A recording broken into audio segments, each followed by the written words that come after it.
Alright, so I'm going to show you how to drive a rivet. You got a hole right here in the side of this car. It's pre-drilled, but you still want to take in this case there's 16-inch drill bit, and just drill that out to make sure that it is clear. Now that we know that it's clear, we can take a rivet. In this case it's a 1/16 by 3/32 copper rivet. You just barely see. There's two ends to that rivet. There's a formed head, which you always want towards the outside or wherever someone can see it. And then there's the end to be formed. So you take the rivet and you carefully put it into the hole all the way. And once it's in there, you've got two choices to flatten out the other end.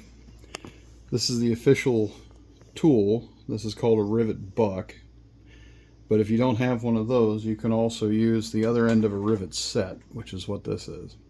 And to do that, you take it in your hand, put your thumb on it against the piece here, and then use your thumb to steady it against the steel as you drive the rivet.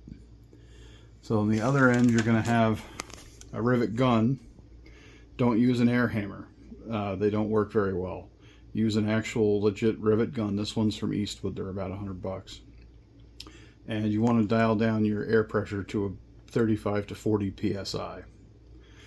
Now this also has a set in the end of it, and the rivet gun end always goes against the formed head. As you can see, it's got a little dimple in there. If it'll focus, it's got a little dimple in there. They are sized, so this is a 1/16 head, and you put that against the rivet, hold it firmly. Now on the inside, you take your rivet buck, put it right up against the inside of the car, against the inside of that rivet. It's a little dark there, maybe you can see it. And when you do that, it's just a quick pull of the trigger. And that's it. That's all there is to driving a rivet.